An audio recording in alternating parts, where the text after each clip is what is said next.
Load up on guns and bring your friends. It's fun to lose and to pretend she's overboard and self-assured. Oh no, I know a dirty word. Hello. Prosecutor said Ethan Nordine was the undisputed leader of the group that day as they tried to prevent the peaceful transfer of power. An FBI agents arrested Proud Boys former national chairman Enrique Tarrio at this home in Miami. By 2 this afternoon, he was in federal court. Here we are now, entertain us. I feel stupid and contagious. Here we are now, entertain us. I feel stupid and contagious.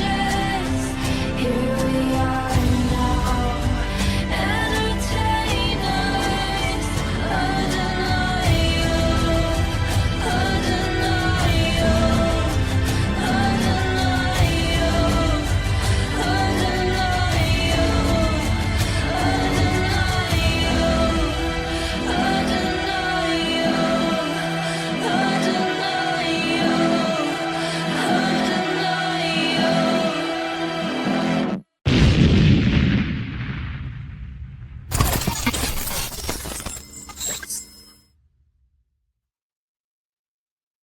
And we're live, and thank you for joining us today. Today is what's today's date? 21st. The 21st. Welcome to the news brief with your host Enrique Tarrio. Unfortunately, my co-host Ethan Nordine is currently working on something, so he couldn't join us today. So today I am joined by Barry and Ben. Barry is a host of one of our shows, and Ben also produces for one of our shows for Jacob Engels. Barry, welcome to the show. Hey, thanks for having me. It's good to be here. Looking forward to talking to some news. Sorry Ethan couldn't make it. He's missed already. Yeah, he is. What's up, Ben? Hey, thank you so much for allowing me to be on the TLOW podcast with you and Barry. Thank you so much. And I love being a producer for Jacob Engels and this great network. You actually do a really good job, because usually we have this software that we use where everybody gets to it's very easy to use. And Ben, I know you don't use it. You actually on the show, you actually do very well with Jacob's podcast. I mean, it looks amazing. Thank you. I wanted to give a shout out. I need to get with Patty and ask him how he's making his show, because his show looks really good too. So Patty don't surf, everybody. Patty don't surf. He's here on Tuesdays. I think Tuesdays is when his show goes live. So let's get into some of this stuff that's been going on. I guess in the world, there's one thing that I really wanted to talk about today. And I know it's like 2 days or 3 days old. There was a Bongino and Kash Patel interview where they said that Epstein didn't kill himself, amongst other things. There was a lot of good things that happened there, one of them being that he's finally in the process of turning FBI headquarters into a museum. Now I don't know if he's going to actually turn it into a museum or it's just going to be another field office, but I found that to be a positive thing. And but something that hit me this morning with these prosecutions that I've said multiple times that I'm gonna be patient on. If there's any J6ers that are watching right now, if they could go ahead and comment, and I'll ask you, Barry, how long from the moment that they arrested you to the moment that you went through the entire process, how long did it take before you were sentenced? Forget about it. Was before I was sentenced. It was a total of 16 months. 16 months. Yeah, but I mean, as far as from the moment I was indicted, it was an instant process. It was just instant expedition to DC. And do not pass go. Do not collect $200. And based on like everybody that I saw, that's actually pretty quick, right? Yeah. Well, I mean, I would have went to sentencing a lot faster. I had delayed the trial twice, because of our own needing to gather. Our chickens in a row. But I know a lot of people got arrested back in 2021, just like on the same year, right? And what ended up happening is, it took 3 or 4 years to process some of these cases. And the reason why I bring that up and it's important is because we didn't vote for cheaper eggs. We voted to hold those that weaponize the justice system accountable. So, I was always I'm still on the bandwagon of, things take time, but how much time can they take? Because if you arrest somebody now and it takes more than 3.5 years to process them through the system, and Lord forbid, we they steal another election in 2028, because I don't think that they have a chance in hell to actually win correctly. Yeah. Then these cases actually go away. These cases are gone. And that's what they're going to do. They're going to try to postpone their case till the next administration comes in, hoping that the election is stolen. And because of that, they're probably going to work harder to steal the election. So I think that is something where, like, patience is kind of wearing thin, and you could kind of see it with people that have supported Cash and Bongino, me being one, where that patience is wearing thin, and things need to happen. I do So have a theory here. go ahead. I believe that we saw the Democrats and the media pump this narrative and notion down the throats of the American people that Donald Trump is going to arrest everyone in the media and start arresting everyone and sending them to jail. They put that out there. If he goes on and starts implementing major arrests, they're going to use that before the midterm with propaganda videos to get these on the fence voters that otherwise would be voting for Trump to get out to the midterms and vote Democrat. So I think that it's a real slow process up until the midterms. Build the cases, let the midterms happen, win them, at least try to hold the Senate. But you really need both of them, because if Hakeem Jeffries becomes the Speaker of the House, we're through.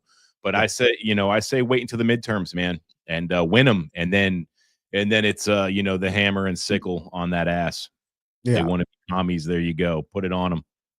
Ben, what's your thoughts on, I guess, You guys are looking at this from a very intuitive perspective, which I respect. I have to really echo another Twitter user, excuse me, X user, Philip Anderson, really says everything I feel about the Dan Bongino and Kash Patel. I couldn't say it any better myself. He's right. I mean, we're just not getting the results we want, and it's a problem. And I sure hope they change things. Yeah, and I agree. I agree with you on Philip. He does say things that, like, are popular, and he says them in, like, a way where they're strong. But Yeah. that is also, I'll say it, that is also a correct approach. I just did this QAnon Spaces the other day, where some of these QAnon people were saying that we're on a pressure campaign, and they're 100% right. It is a pressure campaign, because that's what we're supposed to do. And I respect people like Philip that, like, he's like a buzzsaw, Yes. Yeah. I take a little bit more calmed approach. Yeah. And maybe I'm the one that's wrong on some of these, but I do take a more calm approach on it, because I know that putting together a good case takes some time, but, like, the patience and the time is coming to it's coming to a boil, where you do have to start being a Philip. You do start having to put that level of aggression in, because we only have 3.5 years. Barry, this is my prediction. We're going to lose the midterms. Okay. We have the most dysfunctional I don't want to hear this. in history. Yeah. I think as of today, I think they're still at the 6 bill mark, because still the big beautiful bill, which I've seen, like, some arguments one way or another, but I have not really looked at the details of it. That still hasn't been passed. It passed, I believe, committee. I don't know if it's passed, like, the House or Senate. So I don't even know if it's on the president's desk to sign. So we're looking at, like, the most dysfunctional Congress that we've ever seen, and the most unsuccessful. And I hate saying it about my own party. It's a fact. It, it, it's it's it's Mike Johnson, and I actually do like Mike Johnson, and I did champion to get him in. I did have my reservations, but there was at that point there was nobody that was going to be able to get the votes to go in like Mike did. But and also here's another thing to kind of, I don't want to simp for Mike, but he's working with others that just don't play ball.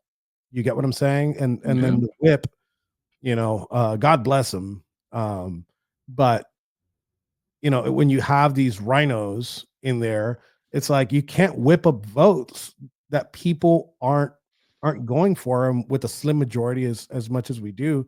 So there's this dysfunction in Congress, and it's easy to blame the Republicans, and that's what the public is going to do.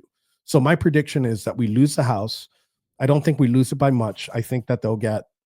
My prediction is 225 is a number for Democrats. That's the number that they're gonna. That's the advantage they're gonna have, and that's a pretty good advantage to pertaining to. I mean, against what we have now. So we actually have less time. So there should be more pressure going into some of these people and some of these appointees. I've completely given up on Pam Bondi. I think most of you know that. So Well, going to Philip Anderson real quick, I to your point, I think we've all learned in prison that unless you nut up sometimes, you're not going to get anything. I mean, sometimes you have to bang on the door and demand, I need an ibuprofen or I need laxatives. It's been 6 days. are you saying that Philip needs a laxative? I'm not, maybe, but nonetheless, I do get your point. Sometimes you just got to kick on that door and bang and demand attention because I got to get something done.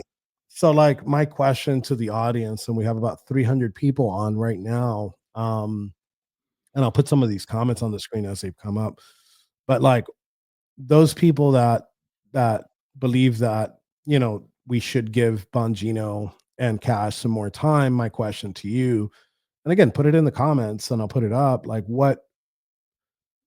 when is the date that you guys are going to be like, okay, nothing's been done, and start putting the pressure campaign and start kind of turning the tables on some of these appointees? Because like, I guess here comes the question, right? When Trump leaves office in 2028, and I'm hoping he does a third term, but that's a whole other ballgame.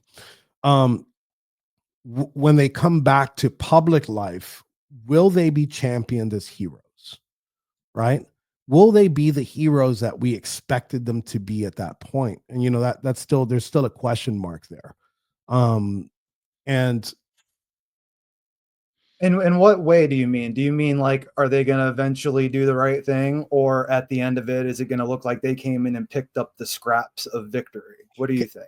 Well, my thing would be, Dan Bongino is popular because of his show. It's a very, very broadly watched show.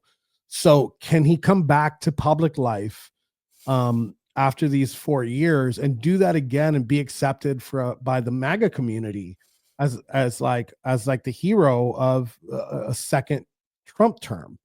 Will that happen? And I think that's an important an assessment looking forward.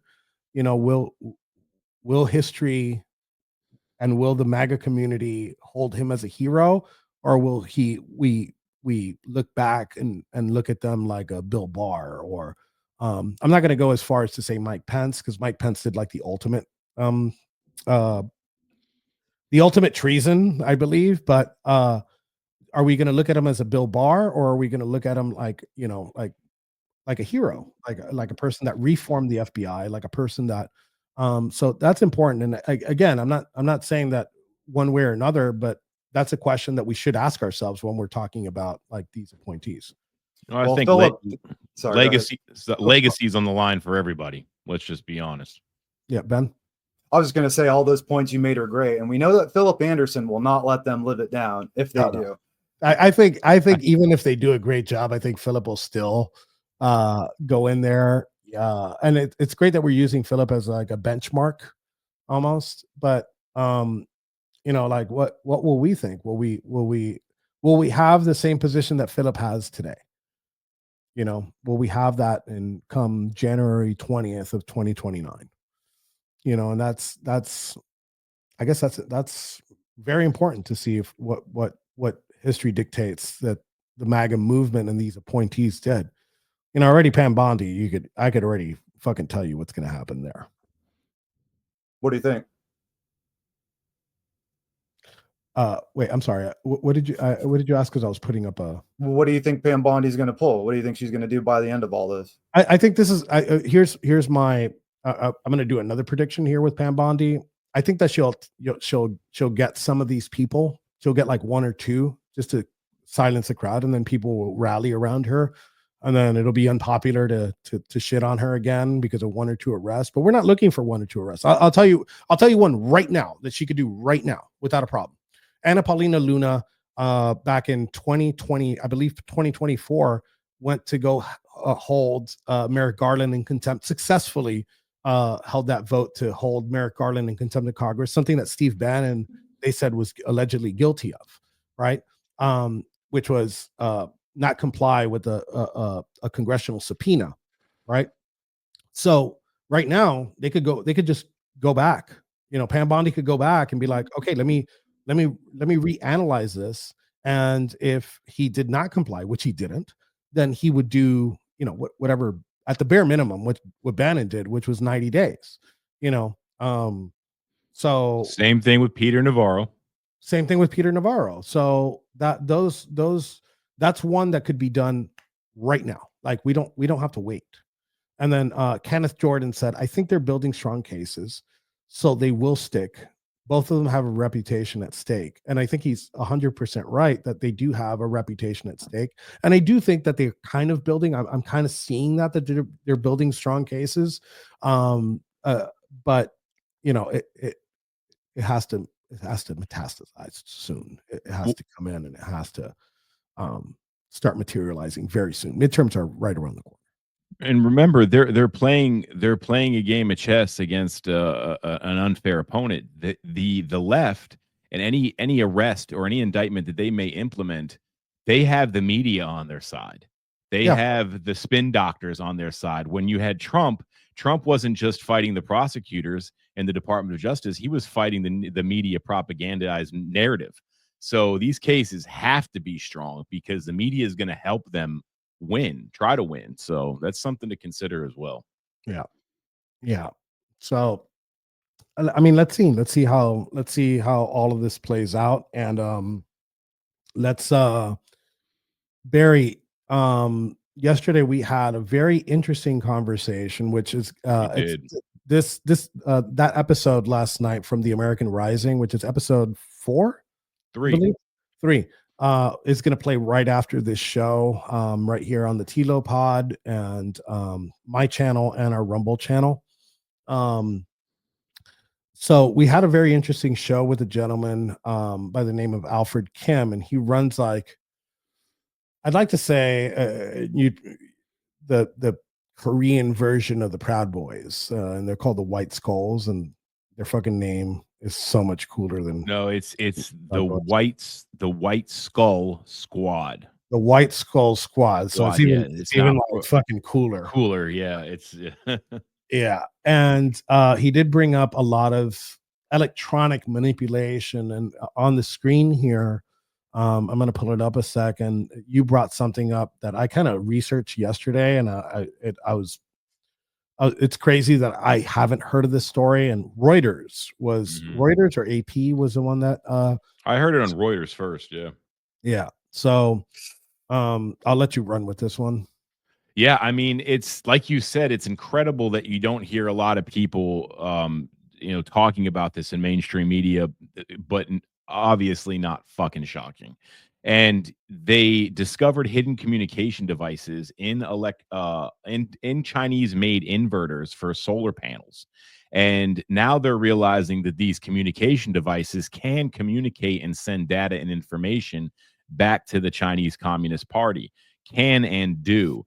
And so, here you go. We have all these, solar panels that we're linking into serious grids for serious city projects, and they're able to communicate with the CCP. And Give us a little bit of a zoom there on some of this. You just hit control and roll your. There you go.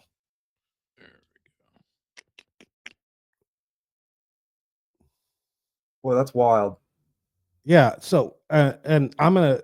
If you watch the show, I'm a little bit of an electronics nerd, uh, and the communication on an like these two words are the ones that kind of fuck with me is communication and the word inverter, right?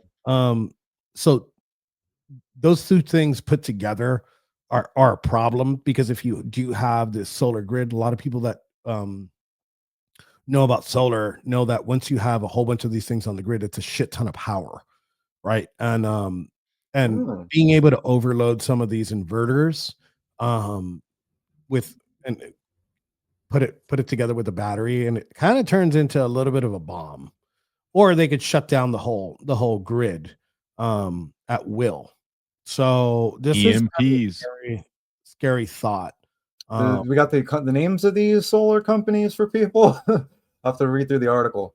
So if I'm not mistaken, because I used to do solar, and there's this one of the biggest companies that the Chinese have is called. I'll look it up while you guys go ahead and There's one called 1,5, comma with a K. 1,5. Yeah. They're Renogy. Renogy is a huge Chinese company. I don't know if Renogy has anything to do with this, but they sell like a lot of like they have like for personal use where you could like buy them on Amazon, but they do have like a commercial application and industrial application, and they're one of the most popular Chinese solar panels because they're so cheap. Right. They're pretty inexpensive. In 2024 in November, a silent disruption happened. Solar inverters in the US and other countries were mysteriously disabled from China. The incident, reported by 3 sources, revealed just how easily a foreign actor could reach across borders and influence local power supplies. Reuters could not verify the scale of the disruption. The DOE declined to comment. I mean, this is a huge issue, and I think it's very safe to assume, especially because we have solidified evidence, that this is far from the only situation where this scenario is playing out. You notice how TVs became super inexpensive recently. Very, very inexpensive. I mean, Yeah, I bought a 98. couple for the studio. The one sitting in front of me right now, it's a 55 inch. I literally got it for like $220. Yeah, and I mean, the price of everything is going up, and yet the price of TVs are going down. 98% of them are made in China. So, I mean, it's something to consider when you see a story like this. And again, it's not the only situation where China is infiltrating in an espionage state our economy, especially with electronics, and it's something that we really need to take fucking seriously, man. And unfortunately, our politicians are in bed with them. You hear me, Mitch McConnell? Yeah, no, he's done. He's done, and I'm hoping Scott Jennings is a person. But his tentacles are so long, Enrique. His tentacles, they're so long and so deep, and so many other people are connected to him. Yeah, I mean, I think it'll take some time for those tentacles to die off. But if we get people, somebody while I was in prison, somebody that I looked up to was actually a CNN anchor. I don't know how much CNN you watch. I love watching CNN, by the way. Like, that's gross. Full disclosure, it's like revenge porn for me. But there is somebody that's a fucking warrior on CNN, and his name's Scott Jennings. He's out of Kentucky. So I don't know if you guys have heard of Scott, but he goes in there and he's like the lead conservative contributor for CNN. Yeah, he's a boss. He's a boss. He goes in there and there's like it's like a round table with like 7 other liberals, and he's there like that GIF of, and I use the word GIF. I'm old school. I see that. We'll talk about that later. You know that Jon Snow GIF where he pulls out the sword and there's like a million horses coming at him. And at the end of the scene in the actual Game of Thrones, he actually fucking kicks ass at that point. And that's what Scott Jennings does on CNN. And I think he's eyeballing a run for Kentucky Senate. So somebody like that would be fucking amazing. Big Trump supporter. He knows that the election in 2020 was stolen. And the CCP is one of his focuses, which is great. Like we're talking about this right now. The electronics game has been the Chinese and it started out with the Japanese. It was a Japanese market for a long time. And then the Chinese just kind of picked it up, and they have these big things where they steal IPs, right? They kind of just get something and they kind of remake it and sell it for cheaper, and they don't care about intellectual property laws. They don't care about patents. They don't care about any of that. And I'm one of those people that when I was in the security industry, I would source to China and Hong Kong, which right now it's kind of the same thing. Or it is the same thing. Yes, yeah. And I would bring them a Sony chipset, a Japanese Sony chipset, and be like, I need you to recreate this. And I would send it to them, and within like 2 weeks, they had a prototype logic board that was working better than their Japanese counterparts for literally a tenth of the price. Because I remember the camera specifically that I was trying to mimic, for that use of the word, was like 200 and something bucks. And for $25, if I bought 1,000 pieces, I'd get these things for $25. Where with Sony, I'd pay full price. I'd pay 200 and I think it was like $240 a piece, because they were very high quality cameras, and the Chinese they didn't care. I just sent them a chip. They went ahead and recreated the whole thing. I tell you what, I won't be buying any beepers made in Israel anytime soon. That's for sure. That was a crazy story. That was a crazy story. Listen, I got a hats off to Mossad on that fucking. Yeah, no shit. Hats off to Mossad on that operation. That was all. They intercepted a Chinese shipment of radios. Specifically, I think there were Bailfangs, and they put in the box explosive radios that they could just hit the button remotely, and they fucking just kill a whole bunch of these motherfuckers. So yeah, hats off to. I don't want to do the hats off to Mossad, but that was diabolical, dude. Yeah, well, Evil it really genius. was. It really was. And it was some Cold War era shit, Yeah.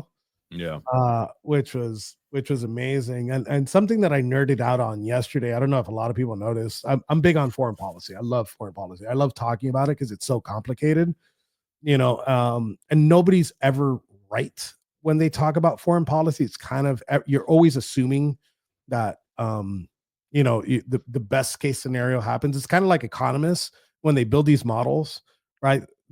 You always see like these economists build these models and they never fail. They're like, oh yeah, it never fails. They're going to fail. It's just, when does it fail? How bad does it crash? And it's the same thing. It's the same thing with foreign policy. You could be like, oh, well, the best thing for the Gaza Israel war right now is to do this. And maybe that doesn't work. It doesn't pan out because there is a complicated. So I nerded out big time with, politics over there in South Asia. Which are eerily similar to what is going on here. Yeah, no, it was a really good. It was a really good show, and I'm going to be with him tomorrow. We're going to be interviewing him tomorrow on a sit down, so I think that's going to be interesting too. Just don't forget that hat. I won't. I actually I got it right here. That's I got it the right same one. here. No, yeah, that's the same one, but I'm gonna get on the printer right now. But Ben, did you see any news story? I mean, there's a shit ton of things that went on. Did you see any news stories that have jumped out? No, not recently. I'm just still trying to wrap my head around this the solar article we just went through. Let me ask you guys a question real quick. What it always comes to my mind when I hear about these stories and these things. Like my mind goes to like media. I think RoboCop, Running Man. What, like when you hear about like particularly this one right here, this solar panels, what does this sound like to you? Out of what movie or sci-fi medium could you compare this to? Because this is crazy. Well, Go ahead, Ben. I just immediately think about the previous administration. We know how in bed they were with China. We know about the Biden Penn Center where he had classified documents that he had no right to have from his vice presidency that were there at his Biden Penn think tank in Penn University. Chinese money funneled directly into that. It's not conspiracy. It actually happened. Then you have to think about the fucking spy balloon that went across the country unchecked over sensitive military bases and then shot down over water when it really didn't matter anymore. So you have to think about all that when you see stories. How deep does it go? How bad is it? Let me answer him. Patrick is in the green room right now. I'm going to bring him in a second. But the movie that it kind of reminds me of is Terminator. One and two. It also reminds me a lot of the books that you typically read. Like you go back to what's that book called? Brave New World, which and it's a little different than Brave New World because it goes back into like countries fighting with each other in this intelligence in this cold intelligence based world. Patty, I'm going to bring you on in a second. Here you go. And we got a full house here. Patty is the host of Patty Don't Surf, which aired yesterday. You had a really good show. I did see the beginning of it. It was quite funny. It was quite funny. But we've touched a couple topics. And one of them was the slow process of justice in with the new heads of the law enforcement agencies. I heard a little bit of what you were talking about with Patel and Bongino, and I gotta say, I have an easy answer to the question, man. They're going to be pariahs when they get done with this. Why do you think they're going to be pariahs, though?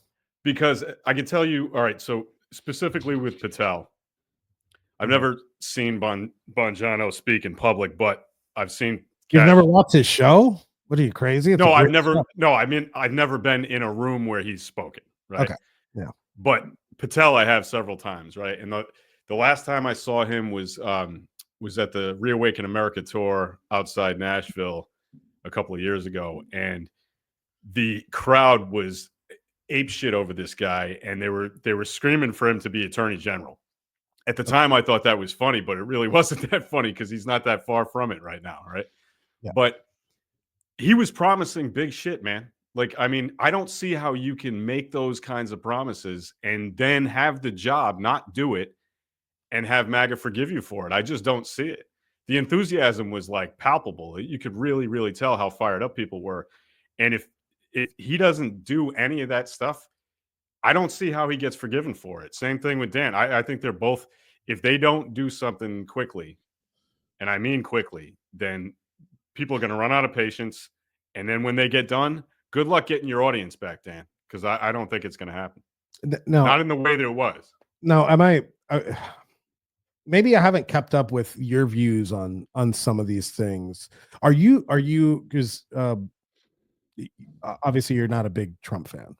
No.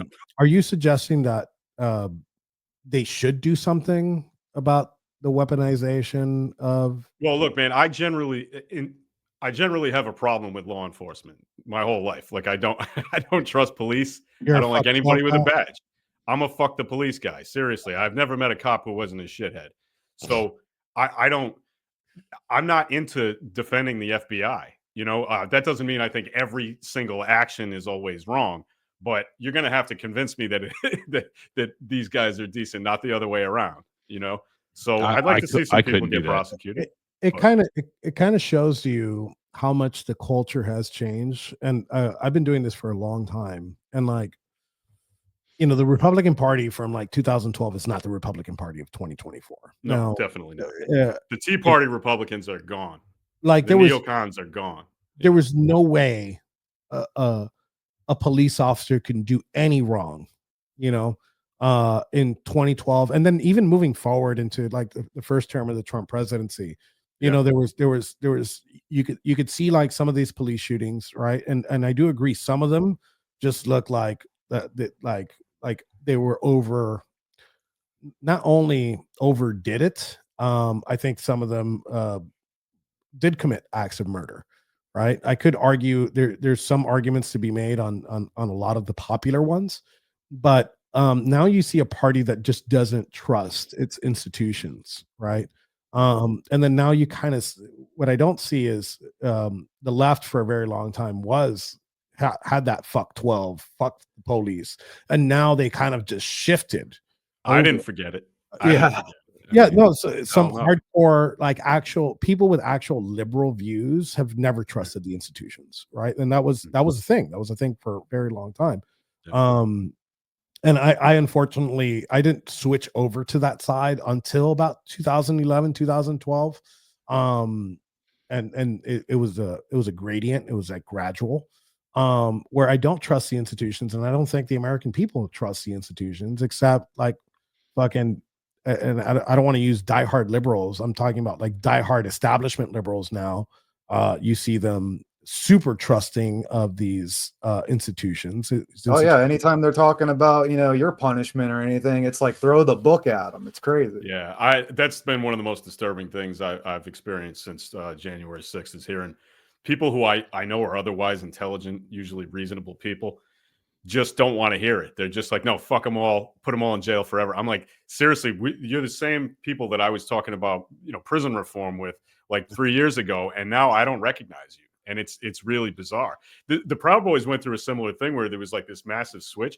I remember, you know, on January 6th, walking the whole, you know, route, the protest route with Ethan and Joe and all those guys taking photos, and it was the first time I ever remember seeing any of those guys look with contempt in their eyes at police officers.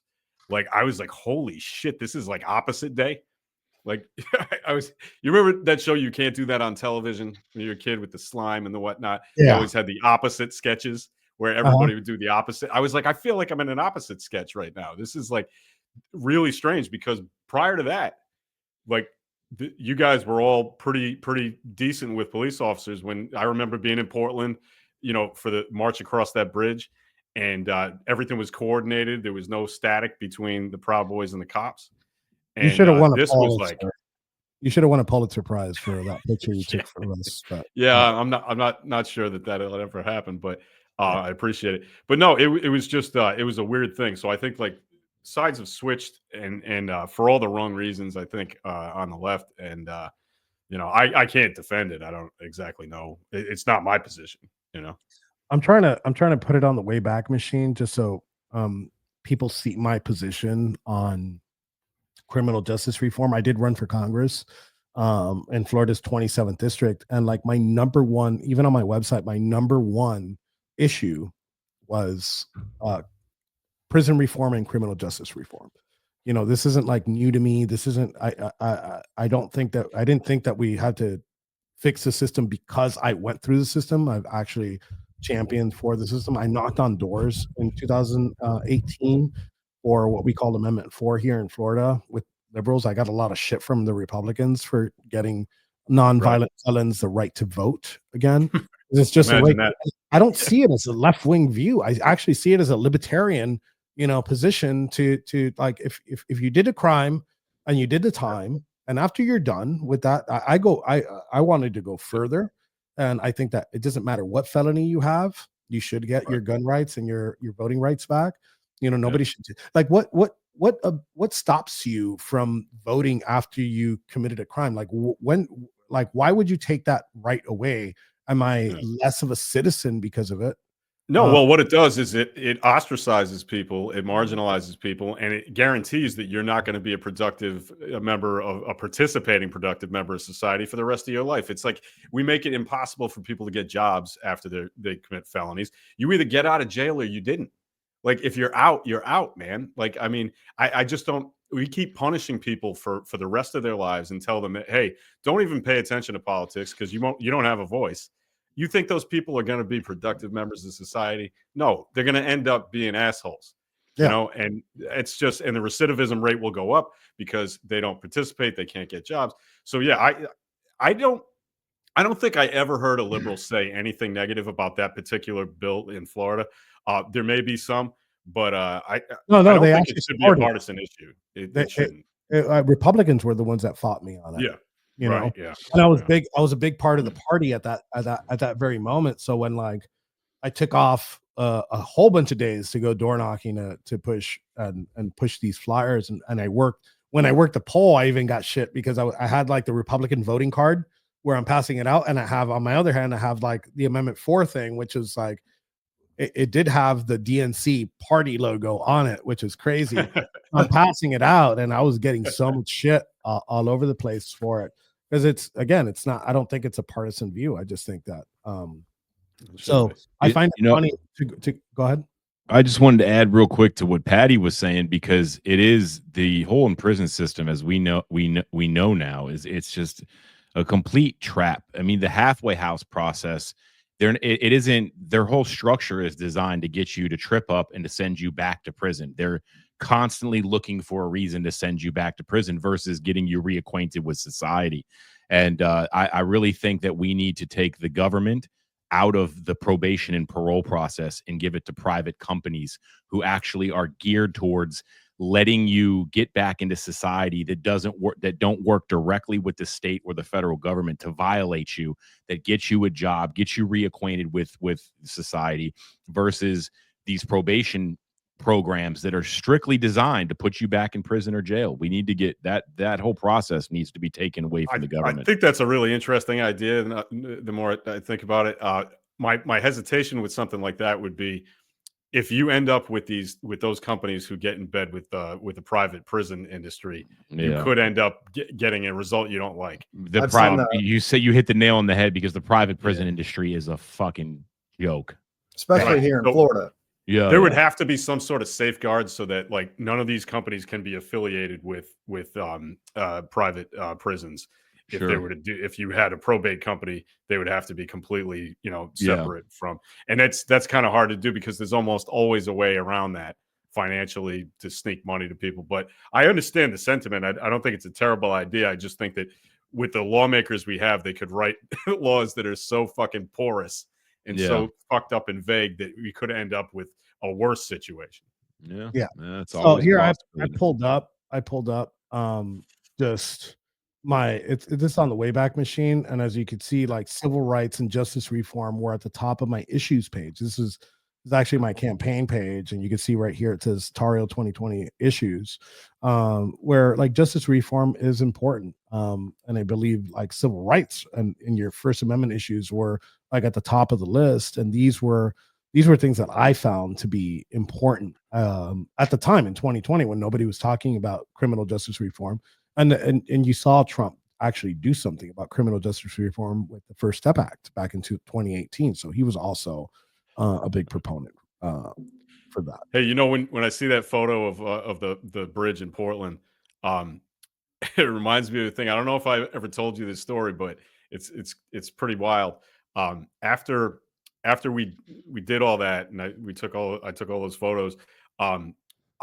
I had rented an Airbnb by myself in Portland, in this like hipster neighborhood, which it's all of Portland. And I rented a bike, but while I rented a bicycle, rode, is like a 3 or 4 mile ride downtown to the thing. So I got up early in the morning, rode, had a nice ride. I was planning to ride back. Somebody stabbed my tires, from the start of the the route. And so I guess I know who that was. But anyway, I was like, oh, fuck, I can't take this thing back. So I went to a bar around the corner to start looking at my footage while I was going to figure out how I was going to get back. I was going to call an Uber, but I really wanted to look at my photos and the video stuff. So I walk into this dive bar that I swear looked like every, punk rock bar that I grew up in. So I felt very comfortable just walking in there. I sit down, and I'm getting the evil eye from everybody in this place. And I'm like, what the fuck is going on here? So I go through my footage, and then I get in an Uber, And I asked this chick who's like a punk rock girl. She had like pink hair and a bunch of tattoos and stuff. I said, "Hey, is there something like, is that like a towny bar? Like, you know, because I know some bars in South Boston and stuff. Like, if you're not from the neighborhood, no matter, you know, they just don't like you." I said, "What's up with that? Why was I getting shit from these people?" She goes, "Oh, it might have something to do with that shirt." And I realized I was wearing a USA soccer jersey. Not only that, but it was the women's soccer jersey. Like, it was the men's version of the women's team because it had the 4 stars. They had just won the World Cup again. So they So got you their weren't 4th wearing, star. just to make sure, you weren't wearing women's clothes. No, I was not wearing ladies' clothes. I was wearing a men's soccer jersey with the women's crest on it with their 4 stars.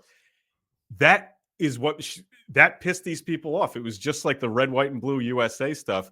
They assumed that I was some kind of like fascist or whatever. And I thought to myself, I'm like, holy shit. Like, we're at that point where wearing a USA soccer jersey pisses people off. Yeah. Like, what the fuck? It's like, that's my biggest memory. That's my most, it's the most important memory about that whole event, you know, and it was just this throwaway after the fact kind of thing. I was like, God, man, that's disturbing. Barry and Ben, have you guys ever, and I'm going to use this term pretty loosely, have you guys ever had the pleasure of traveling to Portland, Oregon? I lived in Astoria, Oregon for a few years. And this is back from 2006 to 2009 when Portland was, you know, still pretty left wing, but it was a decent city still. You know, Seattle was fucking great at that time. I don't think Portland was ever great. There was a time, but really around 2010 is when it really took a turn for the worst and never returned. Ben? I've never been to Seattle or Portland, but I've spent 6 months in Medford, Oregon, or otherwise known as Methford, Oregon, because it's just rough. While I was there, daily the Walmart would be getting robbed, or just some terrible incident would be happening with someone losing their mind. So I didn't travel any further north after Medford. So yeah, I obviously have had experiences in Portland. One of them was a similar situation as Patty, where I came in and I didn't have any markings and I wasn't very well known to the Portland Antifa community. And I flew in, I got kicked out of like 6 bars just for I had like a grunt style shirt with just like an American flag on, just, you know, the blank ones that just have like the American flag on the thing. And I got kicked out. But Walter Isaacson did this amazing biography on Steve Jobs. And Steve Jobs kind of went to school in Portland. That's kind of, and just reading the stories told by Steve, because he while he was writing this biography, it wasn't just like a biography. He got to be with Steve in his last years, in the last 5 years, writing this biography. And for those that don't know who Walter Isaacson is, he was the ex-CEO of CNN, and he did the Elon Musk biography too. And you know, just listening to those stories at that time, and this was in the early 70s, you know, and it was the same shithole then as it is now. Portland's motto is keep Portland weird, because they know how weird, you know, Portland can be, you know. And I didn't know, I'm a kid from Miami, you know. It's not like I'm a kid from like Boston, right? Where like if you travel an hour in one direction, you get into a different state, so you get to see like these different, you know. In Florida, like I have to drive 8 hours to get out of Florida. I have to fly out to see other things. And you know, I used to never travel for like the political thing. So when I flew into Portland, I'm like, I would see, you know, you'd see the YouTube videos of like these leftists and like these crazy fucking things that would happen. I'm like, no, that's just, you know, that's isolated incidents. That's every day in Portland. Yeah. That's every day in Portland. And it's amazing. Yeah, I have no desire to ever go back there again. No, I'm not. I had a miserable experience there, and once was enough. I'm not doing it again. I'll tell you what, I haven't said this too much publicly. I think I've said it once. During those the summer of love, there was this point where this was early on. If you remember, they were taking over the federal courthouse. So we kind of told the Proud Boys to stay away from all of these BLM protests and riots and stuff like that, because it wouldn't do anything, for us. There was too many of them. We were gonna get there. It's just gonna get my guys in trouble. So, but I did want to take pictures, so I went with one of my friends, incognito. I had the plate carrier with the press pass and a camera, and I took pictures. And in one of those, on the last day when I got back to my hotel, it was this cool ass night. It was badass pictures. It was a tear gas with the green lasers and the fire and the Molotov cocktails. And I noticed in one picture, which was, I'm trying to get my other laptop back from the FBI so I could get this picture. And I noticed this fucking really cool thing that I had to zoom in to kind of notice. And like you had the cops on the left side of the picture, you had Antifa on the right, and then like you had like a pool of photographers right across from me. And I zoomed into like almost all the cops with their almost like full face gas masks, and they all had like a smile on their face, right? They were all happy, right? And then I zoom into like the Antifa and the ones that did have their masks down, like they were happy as fuck too. And then I zoomed in to where the photographers were, and they were happy too. So it was a very powerful picture to me, because like anybody who's seen this from the outside thinks that this is a very terrible thing that's happening. But in this little bubble, in this very moment, right? Everybody's doing what they want to do. Everybody's in like this euphoric place. I generally think that that humans are creatures of war, right? And like we're too calm right now, so we're looking for that. And like the cops, you imagine like the cop is smiling. He signed up to be a cop to like make the world a better place, or whatever the fuck cops join for, right? So like they probably put him on like a patrol car pulling over people fucking with taking red lights and shit. And finally he gets called in to do what he wants to do. He wants to beat up the bad guys. So he's got all this gear. He knows he's well protected. He's got this gas mask, and he's doing what he was kind of like what he really joined to do. And then you got the other side. You got these anarchist kids that are just like, they're younger kids that just want to like fucking be anarchists and blow shit up and break shit and fight the system. And they're doing what they want to do. And then the photographers across the street are like, oh man, these are great fucking pictures. So in this little bubble, everybody, as chaotic as it looks, everybody's like fucking like happy to do what they're doing. So I found it to be like super. So what you're saying, it was a mostly peaceful protest. Fiery but peaceful. It's funny, man. You bring up a good point though. When you give police toys, they just want to use them. Yeah. And that's the thing. Like the guy's excited that there's gas being used and all this stuff. And I worked at the local NBC station in Boston for 10 years. And when I started there, it was 2004. The Red Sox had just won the World Series for the first time in 86 years. And there was this poor girl. I'll never forget her name, Victoria Snellgrove. She like an idiot. She was a BU student, Boston University student. She climbed up one of the light poles. Right. It's a really dumb thing to do. Cops told you not to do that. There's no reason to do that. It's stupid. They had given all these cops non-lethal ammunition, pepper pellets and guns. And this idiot cop didn't know how to use it because he wasn't trained properly and just figured he had to use it. So he shot her in the eye and killed her. Right. 22-year-old girl. Right. Was she on top of the pole? She was on the pole. Like, what's she going to do? Hurt somebody by falling off it? There was no reason to shoot this girl, right? Yeah. And I've said I've got a massive problem with the Ashley Babbitt shooting. Really, you're dealing with women that they're not dangerous most of the time. So this idiot shoots this woman because he wasn't trained. It's non-lethal. I can do whatever I want. And they like to play with their toys. And they joined because they wanted to hurt people. I'm not going to repeat it because it would probably get us banned, but there's a scene in The Departed where Mark Wahlberg explains why some people become cops, right? And it's got to do with throwing somebody through a plate glass window, a certain kind of somebody, right? So when you give these guys toys, and especially when you give them to them and you don't train them properly, they just want to use them, and they're happy. This is what they wanted to do, and that's why I don't like giving them military equipment. I don't like the idea of these guys having tanks.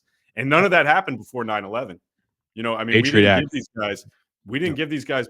You're absolutely right. Yeah, The Patriot Act is something that's passion of mine. It has got to go. The language in it needs to be changed immediately. Couldn't agree more. I think that there should be. I mean, you know, obviously, we're speaking from the outside, but speaking from the outside is probably the best at this moment because we've gone so far in one direction that we need to go further in the other direction. And I think that there has to be like a limit on some of the equipment that are given to these police stations. You know, when they rolled up to my house, I mean, they rolled up, it looked like the fucking Osama bin Laden raid. You know, how many armored cars do you need? You know, like Zero. zero. And like wasting resources. and some people are like, oh well, they need it just in case. You never know. No, in case what? It just exactly just in case what. Like if you have a dangerous situation, that's why you have a SWAT team. I do agree with SWAT teams, but they should be like limited to the SWAT team.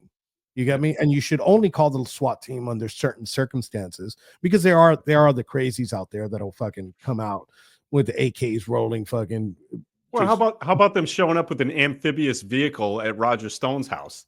Like, what the fuck was that? What do you think? That rusty old prick is going to swim away? Like, I mean, come on, man. Like, you got to be kidding me with it. It's a show of force. And that was another thing because they called CNN to show up and like, oh, no, they just happen to be there, my ass. Right. So, I mean, this is like it when they do it as a show of force to get on television and stuff, it's even worse. But there are a lot of times these guys use this equipment and it doesn't get on television. Someone gets their ass whipped. And, you know, for no good reason when you could have had a clean arrest.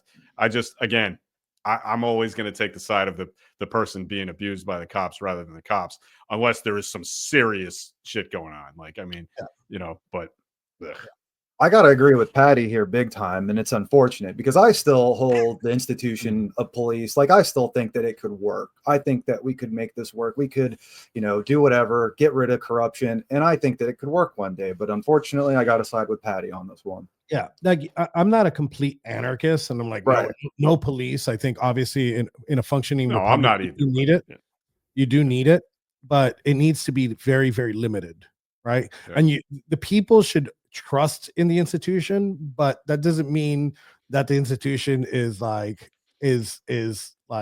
you can't even criticize. I've seen people that you can't even criticize some of these things, and I think that we should, you know, the function. My general political philosophy when it comes to the United States is like the federal government was created for one thing and one thing only. It's for the protection of enemies, foreign enemies, and to settle disputes between its citizens, right? It wasn't, and I think that the only federal agency that should exist is ICE, right? Like the enforcement agency. Everything else should be delegated to like local law enforcement agencies. I think that the FBI should just be an investigative force, right? Not an arresting force. I think that the state, right, the actual state you live in, local law enforcement should be the ones to pick up these, or like some U.S. Marshals, you know, for fugitives and things like that. And I think that should be the limit of these organizations. And I think the FBI should be abolished.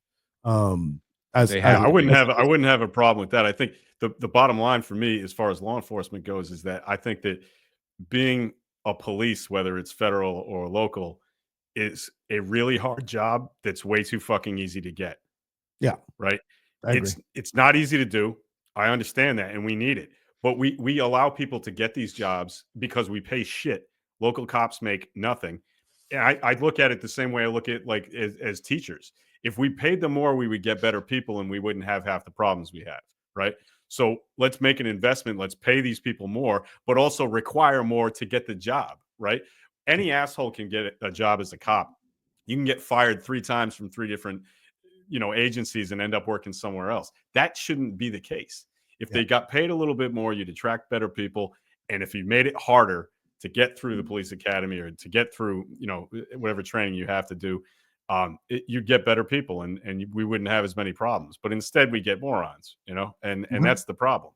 Yeah. I'm going to wrap up in the next 10 minutes here. But I think the general consensus of just like the new right and like is that we don't trust institutions, and I think that it's not just a new right thing. I think it's just like an American thing, and I think that's why most of these agencies need to be abolished. You know, Hoover was probably like one of the worst human beings to ever walk the face of the United States, and he should have never been given not only the power to create the agency, he should have never been given the power that long.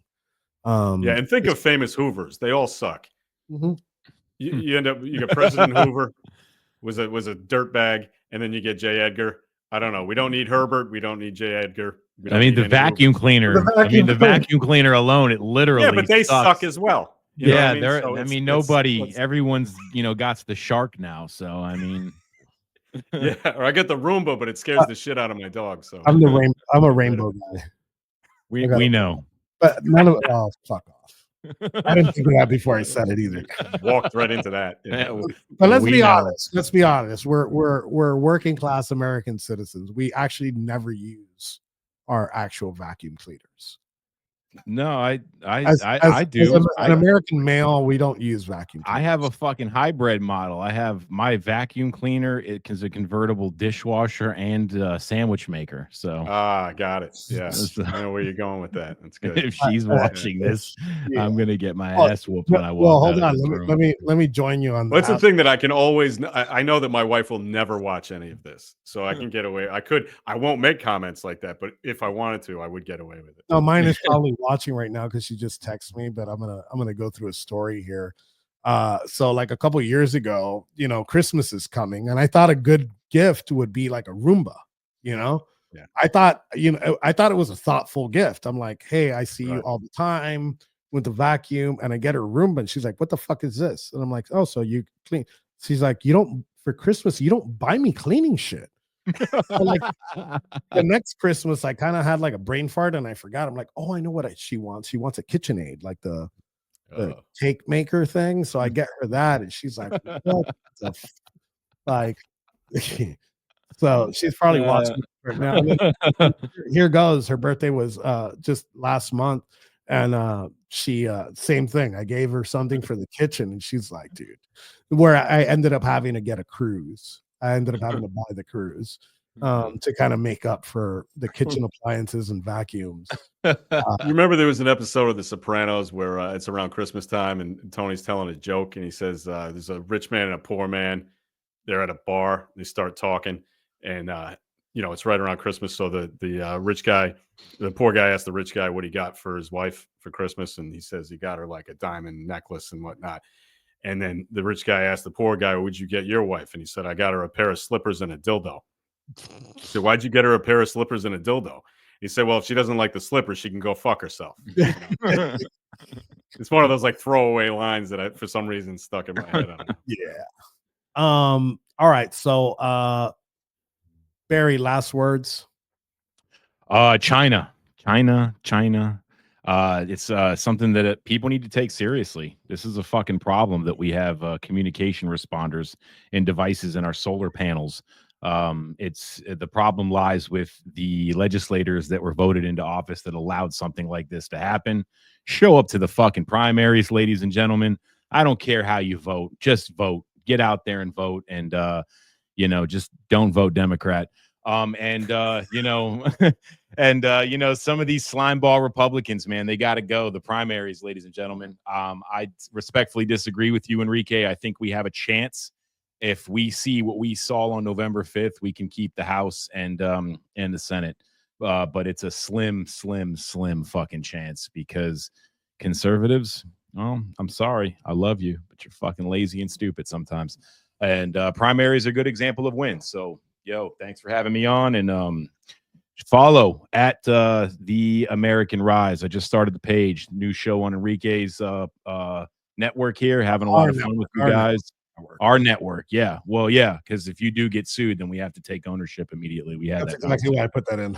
Yeah, I need to be able to split the lawsuit. Patty, love the show. Good being on here with you guys, and cheers. Cheers, Ben. Last words. Thank you so much for allowing me to come on and be a part of this network. I love producing for this network and Jacob Bangles. Shout out to Patty Don't Serve. Shout out to Barry Ramsey. And thank you again. If you folks don't mind, follow me at DataBattlesZ on X on Instagram, and I really appreciate it. Thank you. I'll be putting out all their tags because Barry has a new tag. Ben, I'll put your tag on, and your tag's actually right here, and it says Data Battles with a Z at the end. Patty, last words. Hey, just talking about what's going on with the Republicans in Congress right now and this bill. Just a real quick thought. I think it's interesting that back in the 90s, if you remember welfare reform, Newt Gingrich and the 94 Republican Revolution people, they were like absolutely belligerent towards anybody who was getting welfare or public assistance. And they were like, fuck it, who cares? They don't vote for us anyway. So we're not going to lose anything by this, right?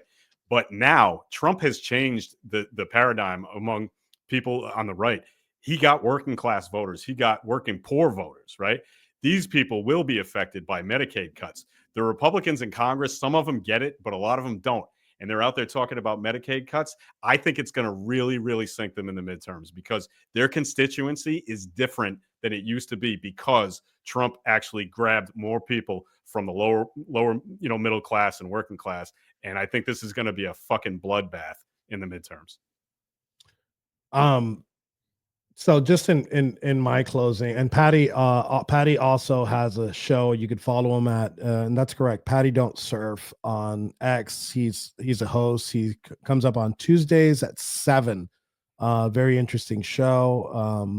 And this is we did this today. I know we've done this before. Me and Ethan and Barry did this a couple weeks ago.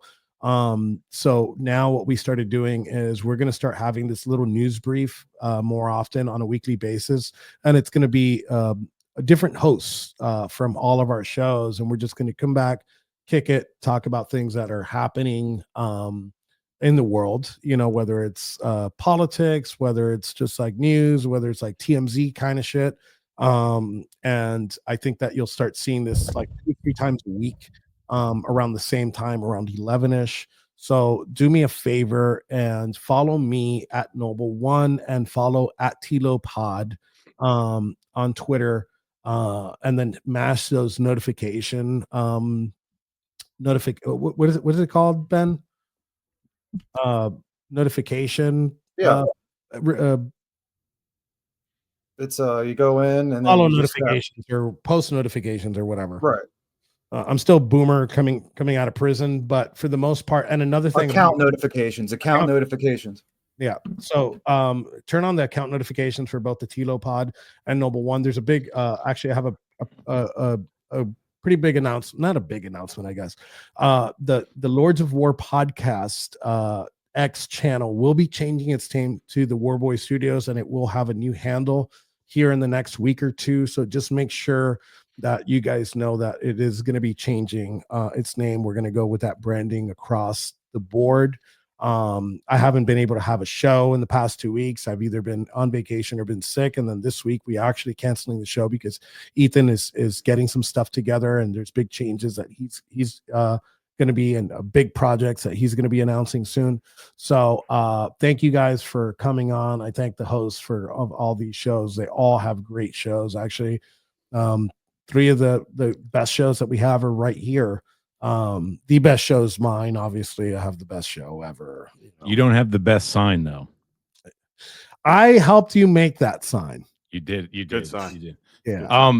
Hey, just real quick, the follow-up rerun of our interview yesterday, remind people that's coming on next. That was a great interview. You guys had some really in-depth conversation about some very important issues and topics I think affect all Americans on all sides of the demographic. So the political spectrum. Yeah, we had a very good show. I'm going to repeat this. We had a very good show on the American Rising. It was episode 3, and we had Alfred Kim from South Korea come on the show, and we had a very good discussion.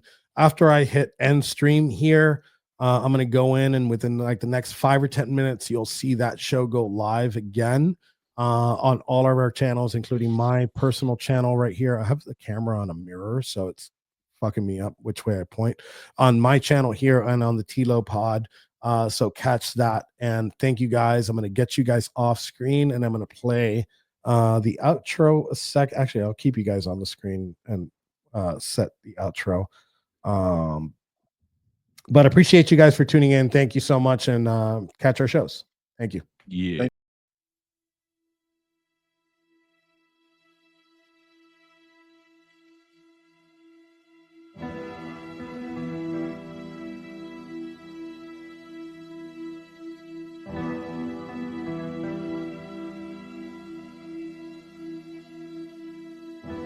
Load up on guns and bring your friends. It's fun to lose and to pretend she's overboard and self-assured. Oh no, I know a dirty word. Hello. Prosecutor said Ethan Nordine was the undisputed leader of the group that day as they tried to prevent the peaceful transfer of power. An FBI agents arrested Proud Boys former national chairman Enrique Tarrio at this home in Miami. By 2 this afternoon, he was in federal court. Here we are now.